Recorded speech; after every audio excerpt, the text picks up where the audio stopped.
రాజీవ్ గారు ఒక ఆసక్తికరమైన కామెంట్ చేశారు.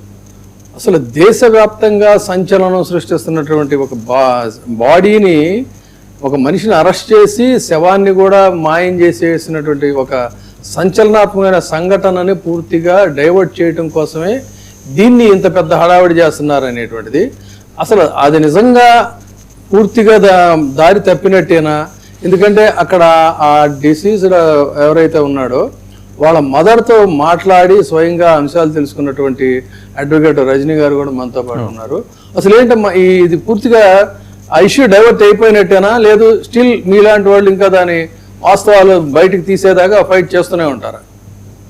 సార్, నిన్నటి రోజు ఏదైతే ఆవిడ మాట్లాడిన పదాల్లో కొంచెం మనం లోతుగా అంటే అక్కడ ఉన్న రిపోర్టర్ అడిగారమ్మా, పవన్ కళ్యాణ్ గారు మీ బిడ్డ గురించి ఇలా మాట్లాడారు కదా అంటే, అయ్యా నేను కొన్ని చెప్పకూడదయ్యా, నేను కొన్ని చెప్పలేని పరిస్థితిలో ఉన్నానయ్యా అని ఆవిడ మాట్లాడడం. కొన్ని చెప్పకూడదయ్యా, చెప్పలేని పరిస్థితిలో, ఈ రెండు పదాలు.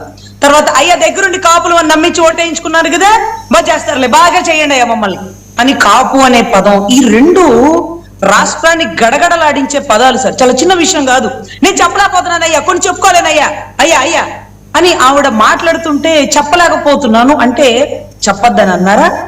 కాపులు కదా నమ్మి ఓటేసినాము అంటే అంటే కులం ఎందుకు వస్తుంది అంటే ఆ తల్లి వాడింది. ఇంకేం మాట్లాడతాం, తల్లి వాడింది.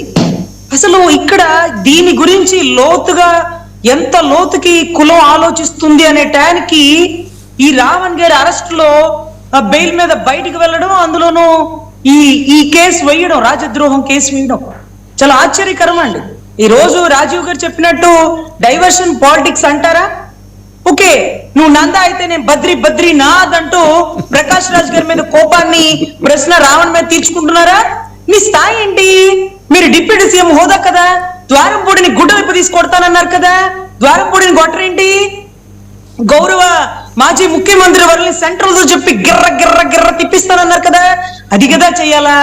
ఆఖరికి కొండని తవ్వి ఎలుకను పట్టినట్టుగా డిప్యూటీ సీఎం హోదాకెళ్ళి యూట్యూబర్ ని అరెస్ట్ చేయడమా? కర్మ కాకపోతే యూట్యూబర్ ని మన స్థాయి అంత కిందకు పడేయడం తప్పు కదా. చూసే వాళ్ళు నవ్వుతున్నారు, అరే రే మీ ఓడు నాయకుడే అట్లా ఇట్లా అవన్నీ కాదులే కానీ ఆఖరి రావణ్ గారిని చూడండి కేసు పెట్టారు. చూడు, రావణ్ణి పెట్టేది ఏంటమ్మా? రావణ్ణి పెట్టాలంటే తెలంగాణ వాళ్ళు పెడతారు, ఆంధ్రాలో ఎవరిని ఏమీ చేయలేని పరిస్థితిలో ఉన్నాడా?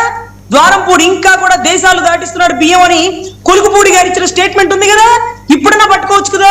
పట్టుకోలేడా? కనీసం సిఐడి నోటీసులు ఇప్పించవచ్చు కదా. వివేకానంద రెడ్డి గారు నువ్వే చంపేసినావు అని చిన్న ఆయన అన్నాడు కదా, ఒక్క నోటీస్ ఇప్పించవచ్చు కదా. లిక్కర్ స్కామ్, కల్తీ మద్యం, ఎక్కడ కూడా జగన్మోహన్ రెడ్డి గారిని బోర్డర్ కూడా టచ్ చేయలేనప్పుడు ఏదో ఒకటి చేయాలి కదా. అంటే ఏదో ఒకటి అంటే ఇదా చేసేది? ఎంత చీప్ గా ఉందంటే, అర్రే మా అన్న స్థాయినే పడేసుకున్నారు ఆ యూట్యూబర్ రావణ్. ఏదో సినిమాలో గబ్బర్ సింగ్ అంటే విలన్ పేరు పెట్టుకున్నట్టు అతను ఏదో రామ్ కాదు రావణ్ పేరు పెట్టుకున్నారన్నారు. నిన్న మొన్న ఏం చెప్పినా ఒక వ్యక్తి కోసం వ్యవస్థ, పోలీసులు మొత్తం పిఠాపురం, సర్పవరం, బందరం పనిచేయాల్సిన అవసరం ఏంటి? నువ్వు రాజకీయాల్లో ఉన్నప్పుడు 4 మాటలు అంటారు అనిపించుకోవాలా? అరే మహిళగా ఉన్నావు, నిన్న కాకుండా రాజకీయాల్లో ఉండి బండ బూతులు తిట్టించుకుంటున్నావు, తప్పి సావదు, రొచ్చులోకి వచ్చామని మేము బాధపడుతున్నాం. కానీ మమ్మల్ని అన్న వాళ్ళ మీద కేసులు పెట్టాల. ఒక హోదాలో ఉండే డిప్యూటీ సీఎం మిమ్మల్ని మీరు అతను ఏదనంటే ఓర్చుకోవాలా, ఓర్పుగా ఉండాలా. 3 సార్లు ప్రధానమంత్రి అయినటువంటి నరేంద్ర మోడీ గారిని కమ్యూనిస్టులు, మహిళలు ప్రపంచ జీతగాడు అంటారు, కార్పొరేట్ వ్యవస్థ మోచేతి నీళ్లు తాగుతున్నాం అంటారు. ఆయన ఎప్పుడు కేసులు పెట్టలేదండి, అలా పెట్టుకోకూడదు. అలా పెట్టుకోవాలి వస్తే ఒక గన్నిస్తారండి, ఒక గన్నిస్తారా అనేది అమరావతిలో మహిళ జగన్ గారిని కాల్చేయడం కోసం.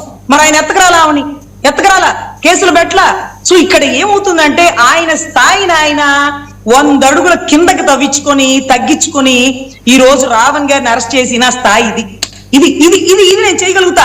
గవర్నర్ దగ్గరికి వెళ్ళి ఇది నేను చేయగలుగుతానంటే ఏ అన్నా డిప్యూటీ సీఎం హోదా ఇదా నువ్వు చేసేది? ఇంకా కూడా ఏం తీసుకుంటారు? హోమ్ మినిస్టర్ తీసుకుంటాను అన్నాడు. తీసుకుని ఏం చేస్తారు? ఇంకా నెక్స్ట్ యూట్యూబ్ ఛానల్స్ ఏమైనా ఉన్నాయా? సార్ ఓపెన్ గా చెప్పాలంటే మేము రావణ్ని సపోర్ట్ చెయ్యం సార్. ఎందుకంటే నాకు పవన్ కళ్యాణ్ గారు కాదు, చిరంజీవి గారు అంటే చాలా ఇష్టం. అతను మెగా ఫ్యామిలీని తిడతాడు, నాకు నచ్చదు. దాసరాము గారు అంటే మాకు గురువు లాంటి వ్యక్తి, ఆయన్ని తిట్టాడు, నాకు నచ్చదు. నేను హిందువుని, రాముడు సీతాన్ని ఎగతాళి చేసి మాట్లాడాడు, నాకు నచ్చదు. కానీ నాకు నచ్చినప్పుడు ఉన్న చట్ట పరిధిలో పడికే కేసులు వేయాలి. కానీ నాకు నచ్చలేదు కదా అని రాజద్రోహం కేసు వేస్తే ఏ తీవ్రవాద సంస్థలతో ఆయనకి సంబంధాలు ఉన్నాయో అవి కూడా నిరూపించాలిగా. పోనీ హిట్మాన్ అన్నాడు, అరెస్ట్ చేశానంటే హిట్మాన్ అన్నప్పుడు సపోర్ట్ చేసినప్పుడు అరెస్ట్ చేయాలన్నప్పుడు అది తెలంగాణ కదా చేయాలా? గవర్నమెంట్ కదా. అది చాలా కరెక్ట్ గా ఇప్పుడు చెప్పింది ఏంటంటే, ఇక్కడ ఉన్నటువంటి వాళ్ళంతా కూడా we are not supporting the activities and attitude of Ravan. So but ఏంటంటే there is a law for every violation. According to the violation అక్కడ కేసులు పెట్టాలి. కానీ ఏదో చెప్పినట్టుగా కొండంత వెలికిన పెట్టినట్టుగా అసలు యూపీఏ పెట్టడం ఏంటి? యూపీఏ పెట్టడం అనేది ఔచిత్యం అంతవరకు ఉంది. Does it